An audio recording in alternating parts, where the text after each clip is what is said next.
à l'étape numéro 3 qui est l'écriture. Alors déjà, une chose importante que j'ai pas forcément précisé lors de la top line, c'est qu'il faut que la top line soit dans les temps. Car si ta top line n'est pas dans les temps, forcément, ton écriture qui va venir par-dessus sera elle aussi pas dans les temps et du coup, ton morceau sera pas dans les temps et ce sera pas très joli à entendre. Pour savoir comment être dans les temps, je te conseille de te renseigner à gauche à droite, mais en général, c'est à l'oreille, tu fais écouter à des amis. Si jamais tu es dans les temps, ils vont te le dire. Si tu l'es pas, ils vont te le dire aussi. C'est très simple. Mais le plus important, c'est de se lancer et d'avoir quelque chose pour pouvoir s'améliorer par la suite. Donc revenons à l'étape numéro 3 qui est de l'écriture. Pour écrire un bon son, il faut de bonnes paroles. Les bonnes paroles, comment les avoir? Dans ta top line, j'imagine qu'il y a des petits mots qui sont venus par-ci par-là, des petits mots qui riment ou qui ne riment pas ou peu importe. Et en fait, si tu veux, ces mots-là, c'est un petit peu la DA de ton son. Donc tu vas examiner les mots que tu as dit durant ta top line et de là, tu vas déjà pouvoir savoir dans quelle direction artistique t'orienter. Une fois que tu as compris ça et que tu as capté dans quelle DA tu vas aller, tu vas commencer par écrire tout simplement. Donc tu vas remplacer tes marmonnements par des phrases, des mots, des paroles qui riment entre elles. Donc ça peut être rime suivie, rime croisée, etc. Pas la peine d'être trop technique, essaie de le faire juste naturellement et normalement les mots vont te venir tout seuls.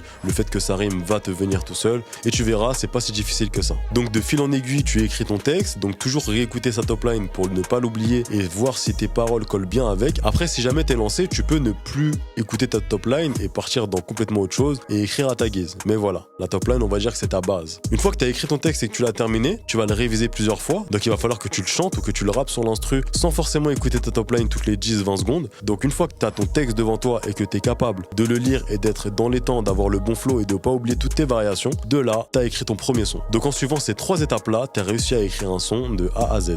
Maintenant, tout ce qui te reste à faire, c'est d'aller au studio. Et d'ailleurs, j'ai mon studio, le studio Blue Night. Je vous mets le lien dans la description si vous voulez réserver une séance. Et je me ferai un plaisir de t'accueillir pour t'enregistrer. Si t'as besoin d'aide, de conseils, etc., je suis là pour ça. Et niveau qualité sonore, j'ai même pas besoin d'en parler. On regarde juste les avis sur Instagram et tu comprendras. En tout cas, sur ce les gars, c'est la fin de cette vidéo. J'espère qu'elle vous aura bien aidé. C'est ma première vidéo YouTube Facecam comme ça. Donc j'espère que ça vous aura plu. En ce moment, avec l'équipe, on a plusieurs idées et plusieurs concepts à venir. Donc abonnez-vous à la chaîne YouTube, il y a du très lourd qui arrive. Et sur ce les gars, on se dit à la prochaine dans une nouvelle vidéo. C'était Tisei.